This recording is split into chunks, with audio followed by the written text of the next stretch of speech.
Hello everyone, we are Laura and Petra, and the publication we are currently holding in our hands is the first issue of The Future of, a quarterly magazine based in Bucharest that seeks to reimagine, reclaim, remap the future of certain ideas, the future of certain concepts that are shaping contemporary society, dissecting one notion at a time. We are also the publishers of Kayet, a journal of Eastern European encounters, and the future of is our attempt to tackle more universal ideas in a more visually stimulating manner in a larger format while maintaining our critical angle. We seek to guide our exploration by relying on fully commissioned essays, visual series, fashion editorials as well.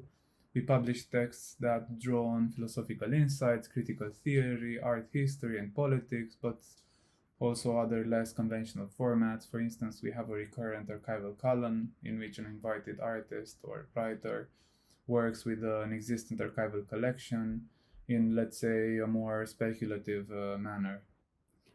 The subject matters that we pick are, of course, not random, as the aim of each edition is to deconstruct, recontextualize, and critically tackle notions that can be revived as valuable tools in developing a more livable, more just future.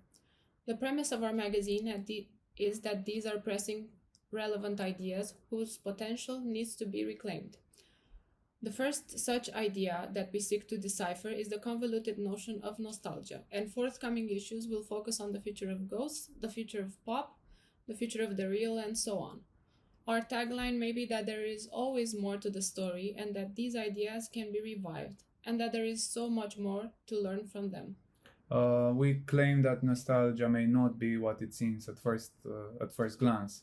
Modern society has cast these thick clouds of doubt over it, and we have been taught that nostalgia is negatively charged, that nostalgia can never be trusted due to the toxic baggage that it invariably carries with it.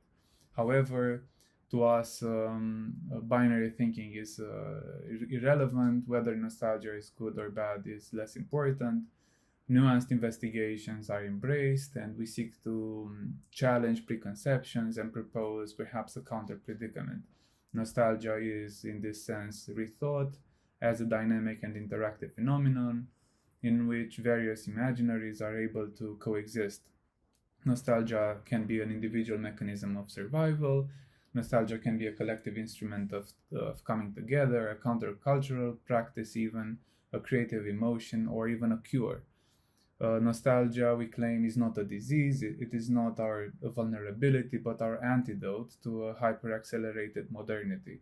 Our nostalgia is a nostalgia for the future, not for the past, a radically new vision through which our relationship with this concept of time is reconfigured and in which a new temporal rhythm is embraced.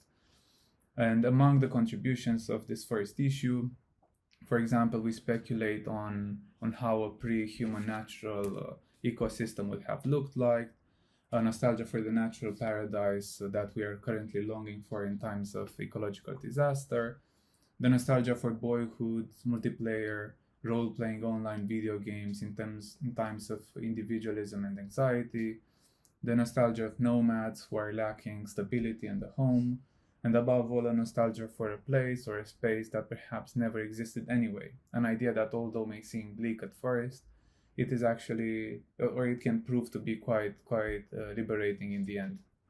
So, the bottom line of the future of is that we should not capitulate just yet. We need to start looking for new frames of critique, and nostalgia is here to help us build new connections and new worlds around us. We really hope you enjoy our first issue and stay up to date with our next editions.